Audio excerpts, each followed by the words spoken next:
ठीक आहे, इथून पुढचं टाक. तर याच्यामध्ये उडोगोनियम जे आहे ती उडोगोनियमची फर्स्ट सेल आहे होल्ड फास्ट, आणि याला खाली अटॅच असलेला आपल्याला हा सरफेसला अटॅच असलेला हा पाहायला मिळेल. त्यानंतर मग यावरती असं cell to cell multiple cells आपल्याला एकमेकाच्या समोर अशा जोडलेला पाहायला मिळेल. जो काही धागा आहे तो धागा आपल्याला या ठिकाणी एकमेकाला अशा सेल्स एकमेकाला जोडून पूर्णपणे कंटिन्यू झालेला आपल्याला असलेला पाहायला मिळेल. So in this you can observe the multiple cells, आणि या सेल्सचा कुठं ना कुठेतरी एक एंड असतो, त्या एंडच्या सेलला म्हणायचे अपायकल सेल. ओके, टोकाची जी काही सेल आहे त्या टोकाच्या सेलला म्हणायचं apical cell. And these cells are at apex of the filament, they are called as apical cell and they are free rounded end. त्याला असा एक गोल असा ब्लंट एंड आपल्याला पाहायला मिळतो या सेल. मग या सेल नंतर बाकीचे जे काही सेल्स आहेत या सेल पर्टिक्युलरली इंटरकॅलरी सेल याला म्हटलं जातं. या इंटरकॅलरी सेलमध्ये जर बघितलं आपण तर सेल टू सेल एकमेकाला अशा जोडलेले आपल्याला पाहायला मिळते. आणि सिंगल सेलचं स्ट्रक्चर जर तुम्ही पाहिलं, एक सिंगल सेल या ओडोगोनियम मधली ती याप्रमाणे सिंगल सेल आहे. इथे थोडंसं चांगलं स्ट्रक्चर आपल्याला लक्षात येईल. हा फिलामेंट आहे, एक सिंगल फिलामेंट आहे. त्या सिंगल फिलामेंट मध्ये नंतर रिप्रोडक्शनच्या वेळेला याप्रमाणे असं ग्लोबो स्ट्रक्चर तयार झालेलं, असं रांजणासारखं स्ट्रक्चर तयार झालेलं पाहायला मिळतं.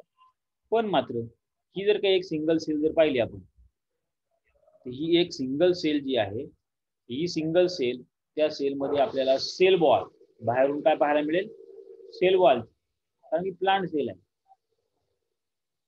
या सेल वॉलच्या बाहेरून थोडस म्युसिलॅजिनस लेअर आपल्याला पाहायला मिळतो, म्हणजे चिकट चिकट. आता शेवाळ कसं एकदम चिकट असते ना, किंवा शेवाळावरती पाय पडला आपला तर घसरून जातो, म्युसिलॅजिनस असते आहे की नाही.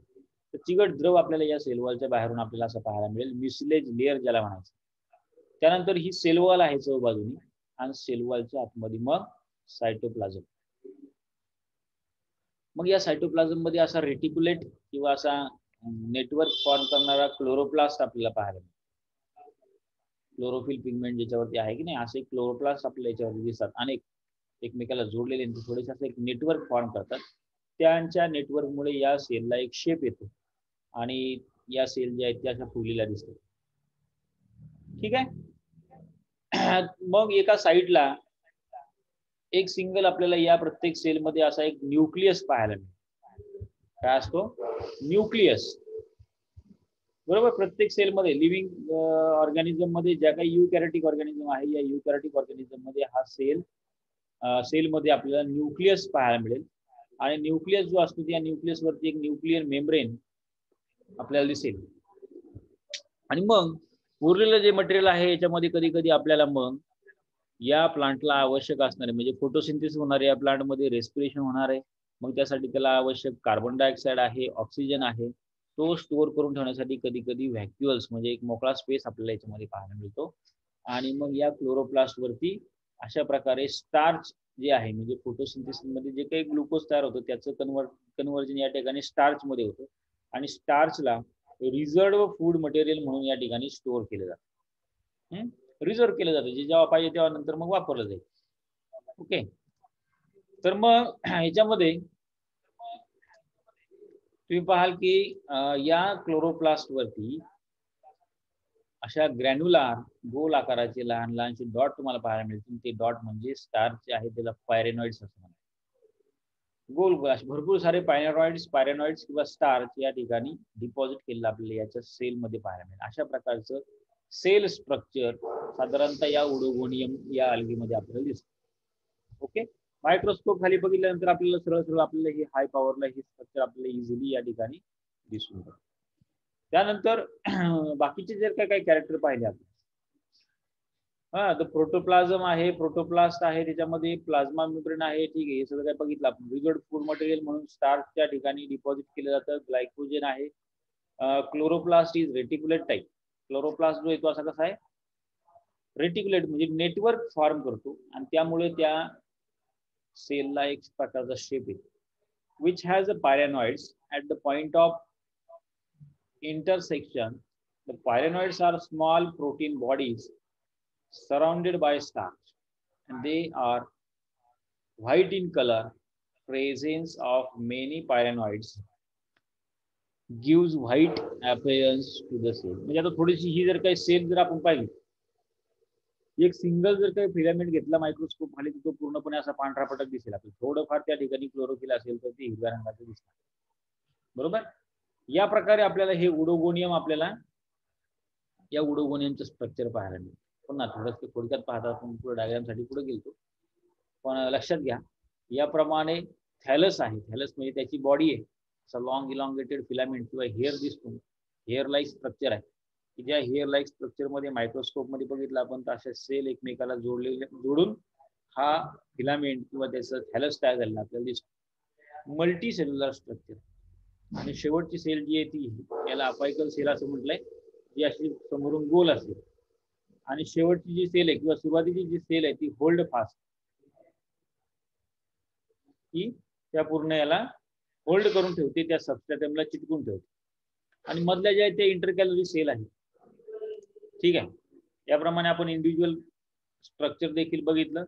आता मॅच्युअर याच्यामध्ये काही रिप्रोडक्टिव्ह ऑर्गन्स यामध्ये तयार होतात, जसं की ओगोनियम या ठिकाणी तयार झाले.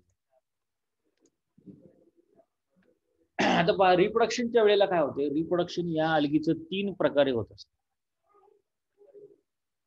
व्हेजिटेटिव्ह मेथडने होते, असेक्शुअल मेथडनी होते आणि सेक्शुअल मेथडनी सुद्धा होते. तर व्हेजिटेटिव्ह मेथडनी काय होणार आहे, सिंपली या ठिकाणी फेवरेबल कंडिशन मध्ये या उडोगोनियमचे काय होतात, फ्रॅगमेंट्स तयार होतात. म्हणजे आता जो काही लॉंग इलॉंगेटेड फिलामेंट आहे त्या फिलामेंटचे तुकडे होतात. बरोबर. आणि झालेले तुकडे जे आहेत ते झालेले तुकडे पुन्हा त्या ठिकाणी झालेले तुकडे जे आहेत हे झालेले तुकडे पुन्हा त्या ठिकाणी रिजनरेट झालेले आपल्याला दिसतात, आहे की नाही. आणि त्यापासून पुन्हा नवीन उडोगोनियमची कॉलनी किंवा त्या प्रकारचं ब्लूम तयार झालं आपल्याला पाहायला. आता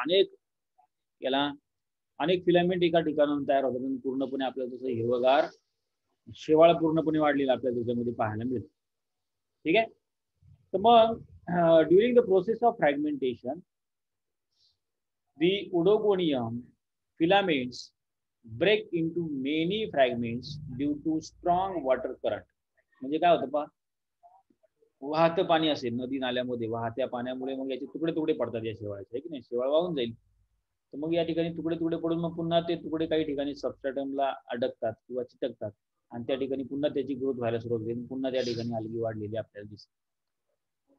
त्याचबरोबर ॲनिमल वाईट्स असतील किंवा एनी अदर मेकॅनिकल मीन्स, म्हणजे काही घोड्या बिड्या असतील किंवा बोट असेल त्याच्या धक्क्यानं हे जे काही शेवाळ तुटला असेल त्या ठिकाणी त्याचं एका ठिकाणी दुसऱ्या ठिकाणी वाहतूक होते आणि त्या ठिकाणी त्याची पुन्हा अलगीचं रिजनरेशन किंवा वाढ झालेली आपल्याला दिसते.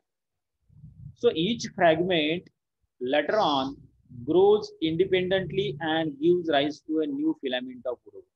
नंतर मग ह्या जो काही प्रत्येक झालेला तुकडा जो आहे तो हा तुकडा पुन्हा नवीन अलगीमध्ये वाढलेला आपल्याला पाहायला मिळतो. याला सिंपली म्हणायचं व्हेजिटेटिव्ह रिप्रोडक्शन.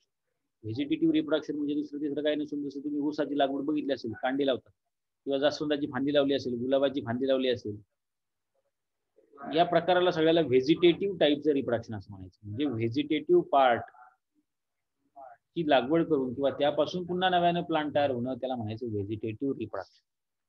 दुसरा प्रकार या ठिकाणी असेक्शुअल रिप्रोडक्शन. असेक्शुअल रिप्रोडक्शन थोडंसं बऱ्याचशा वेगळ्या प्रकारे होत असतं, ज्याच्यामध्ये asexual reproduction during the favorable condition by the formation of zoospores or by formation of akynates during the unfavorable condition. म्हणजे फेवरेबल कंडिशन असते समजा, त्याला चांगलं पीएच असेल, चांगलं पाणी असेल, तर अशा वेळेला या उडोगोनियम मध्ये झूस्पोर्स तयार होतात. झूस्पोर तयार होतात. झूस्पोर कशी तयार होतात तुम्हाला दाखवणार आहे मी पुढे. आणि जर काही समजा फेवरेबल कंडिशन नसतील, अनफेवरेबल कंडिशन असतील, त्यावेळेला अकायनेट नावाचा एक प्रकार तयार झाला आपल्याला याच्यामध्ये दिसतो.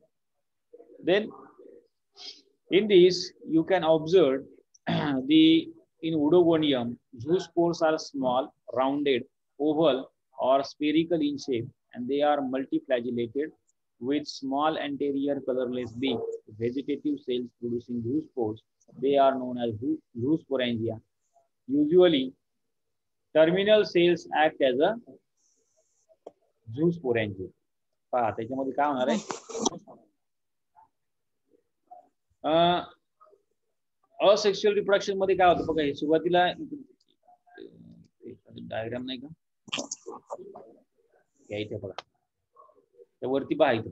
जसं की हा समजा मॅच्युअर फिलामेंट आहे आणि या मॅच्युअर फिलामेंट पैकी मध्येच एका ठिकाणी एक जी काही सेल आहे ही सेल त्या सेलचं कन्व्हर्जन झू स्पोरॅन्जियम मध्ये होतं. म्हणजे काय होतं, त्यातलं फूड मटेरियल किंवा जे काय असेल सेल ऑर्गॅनिल्स, हे सेल ऑर्गॅनिल्स त्या ठिकाणी एकवटतात आणि त्याचा अशी एकप्रमाणे ग्लोबोस सेल तयार होते.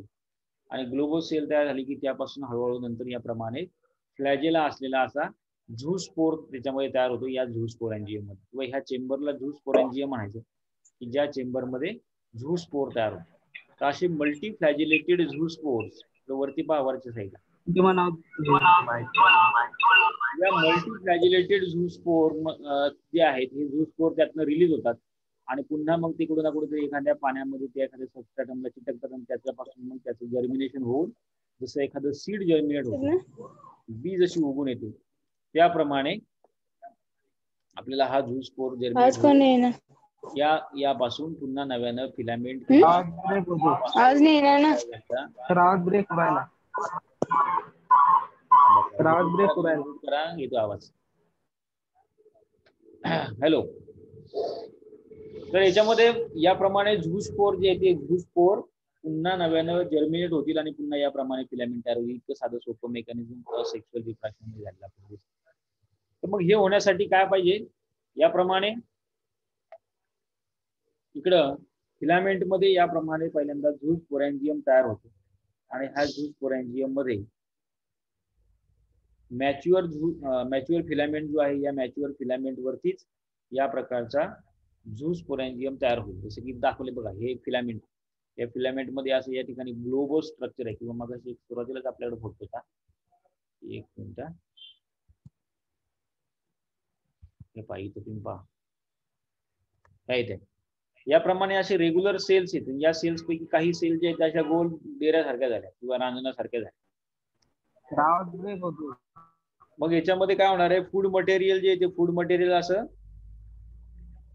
एकवटेल किंवा ज्याला आपण म्हणू अॅक्युमुलेट होईल आणि अॅक्युमुलेट होऊन मग यापासून एक याच्यामध्ये एक स्पोर तयार झालेला पाहायला मिळतो, त्याला म्हणायचं झू स्पोर. यामध्ये कोणत्या प्रकारचं फर्टिलायझेशन, कोणत्या प्रकारचं काही बाकीचं काही होणार नाही, सेक्शुअल रिप्रोडक्शनचा काहीच प्रकार नाही. डायरेक्टली फूड मटेरियलचं कन्व्हर्जन या ठिकाणी एका स्पोर मध्ये होतं, त्याला म्हटलं झू स्पोर. आणि अशा प्रकारचे हे झू स्पोर जे आहेत ते पुढे नंतर जाऊन डिस्पर्स होतात आणि त्याचं नंतर पुढं त्या पाण्यामध्ये एका सबस्ट्रॅटमला चिटकून त्याची ग्रोथ झालेली आपल्याला पाहायला मिळते. That is we called as asexual reproduction by the zoospores. दुसरा एक प्रकार आहे पहा की that is formation of akinetes. Okay, by the formation of akinetes. Akinetes म्हणजे काय, they are the resting cells produced during the unfavorable condition in certain species of Odogonia. काही species मध्ये अनफेवरेबल कंडिशनला या प्रकारच्या अशा काही रेस्टिंग सेल्स तयार होतात आणि याप्रमाणे या फेजमध्ये अकायनेट तयार झालेले आपल्याला पाहायला मिळतात. So these are thick wall reddish brown rounded structure. Akinete म्हणजे पुन्हा त्याचप्रमाणे स्पोरॅन्जियम सारखंच पण असं जाड थिक स्ट्रक्चर एखाद्या सेलमध्ये तयार होतं आणि रेडिश ब्राउन कलरचं आहे, जे राउंडेड स्ट्रक्चर तयार होतं. And afterwards these are found in chain of about 10 to 14. कधी कधी एका सलग प्रत्येक सेलमध्ये असं स्ट्रक्चर तयार होईल 10 ते 40 chain. And these akinetes they are detached from the filament. म्हणजे त्या फिलामेंट पासून ते सेपरेट होतात. त्याचं जर्मिनेशन होईल प्रत्येक सेलचं नवीन फिलामेंट मध्ये. अशा प्रकाराला म्हणायचं अकायनेट्स. हे अगदी रेअर आहे, अगदी क्वचित काही सेलमध्येच फक्त काही ओडोगोनियमच्या स्पीसीज मध्ये फक्त आपल्याला पाहायला मिळतं. असा प्रकार आपल्याला नॉर्मल कंडिशनला नाही पाहायला मिळेल, पण याच्या थ्रू सुद्धा आपल्याला कधी कधी व्हेजिटेटिव्ह टाईपचं रिप्रोडक्शन झालेलं पाहायला मिळतं. आता तिसरा प्रकार आहे सेक्शुअल रिप्रोडक्शन. सेक्शुअल रिप्रोडक्शन फार मोठं आहे, आपण उद्याच्या लेक्चरमध्ये घेणार आहे सेक्शुअल रिप्रोडक्शन डिटेल्स. पण तत्पूर्वी पुन्हा एकदा असेक्शुअल रिप्रोडक्शन कसं होते ते पहा. तर ओडोगोनियम जी आहे ही फिलामेंटस ग्रीन अल्गी आहे आणि ज्यामध्ये झू स्पोर्स तयार होतात. याप्रमाणे इथे दाखवले बघा, हे फिलामेंट आहे, या फिलामेंट मध्ये सेल आहे. ही सेल जी आहे ती सुरुवातीला याप्रमाणे याचा स्पोर जो आहे या स्पोरच्या भोवती याप्रमाणे किंवा आतलं जे काही सायटोप्लाझमिक मटेरियल आहे हे असं एकवटून त्यापासून अशा प्रकारचा स्पोर लाईक स्ट्रक्चर तयार झालं पाहायला मिळतं. नंतर त्याला फ्लॅजेला येतात, ज्याला म्हटलं आपण झू स्पोर्स. मग मॅच्युअर झाल्यानंतर हा जो काही झू स्पोर आहे हा या ठिकाणी ही बॉल या ठिकाणी रप्चर होईल ब्रेक होईल आणि त्यातला हा झूस्पोर जो आहे तो पाण्यामध्ये असा बाहेर पडेल. मग याला फ्लॅजेला असल्यामुळे हा काय होईल, पाण्यामध्ये पाण्याच्या प्रवाहामुळे एका ठिकाणी दुसऱ्या ठिकाणी वाहून जाऊन एखाद्या सबस्ट्रॅटमला म्हणजे एखाद्या त्या तळाला म्हणा किंवा एखाद्या दगडाला म्हणा किंवा कुठेही ठिकाणी त्या ठिकाणी ज्या ठिकाणी चिटकेल त्या ठिकाणी नंतर मग त्याचं जर्मिनेशन होईल. जसं आपण बिया पेरल्यानंतर पेरणी केल्यानंतर जसं जर्मिनेशन होते, उगवून येतात, त्या प्रकारे याचं ही जी काही सीड आहे किंवा सॉरी हे जे काही झूस्पोर आहे हे या ठिकाणी उगवून आलेलं आपल्याला पाहायला मिळतं आणि याचं जर्मिनेशन होऊन याप्रमाणे प्रोथॅलस तयार होतं आणि या प्रोथॅलस पासून पुन्हा एकदा यंग फिलामेंट तयार झालेला पाहायला मिळेल. पुन्हा त्याच्यामध्ये सेल डिव्हिजन होईल आणि सेल डिव्हिजन होऊन या प्रकारचा फिलामेंट असं तयार झालेला आपल्याला दिसतो. ठीक आहे, तर असं साधं सोपं स्ट्रक्चर आहे. उद्याच्या लेक्चरमध्ये आपण सेक्शुअल रिप्रोडक्शन कसं होतं ते पाहूया. ओके, आजचं आपलं मला वाटतं टाइम आउट होत चाललं, शेवटचा अर्धा मिनिटं बाकी, ऑटोमॅटिकली आपली मीटिंग संपणार. तर त्याच्या अगोदर नीट लक्षात घ्या, पुन्हा एकदा मग तुम्हाला मी जी नावं सांगितली ती जरा इंटरनेटवरती सर्च करा. पहिला चॅप्टर आपला झाला, त्याची रिव्हिजन करा. त्याची आपल्याला 2 दिवसामध्ये टेस्ट घ्यायची आहे. त्याची ऑनलाईन टेस्ट मी तुम्हाला 2 दिवसात त्याची लिंक पाठवेल. त्या लिंकवर क्लिक करायची, ती ऑनलाईन टेस्ट सोडवायची. आणि पुस्तकं उपलब्ध करून घ्या दुकानामधून, इकडून तिकडून पुस्तकं काय असेल ते घ्या. नसेल कुणाकडे तर त्यांनी माझ्याकडे या, इथं माझ्याकडनं पुस्तक आहे, माझ्याकडचं पुस्तक तुम्ही कॉपी करून घ्या. अलग लक्षात? ठीक आहे, काय डाऊट असेल तर आपल्या ग्रुपवरती कळवा आणि असं रेग्युलर रोज लेक्चरला उपस्थित राहा, जेणेकरून तुम्हाला व्यवस्थित आम्हाला उत्साहानं सांगा.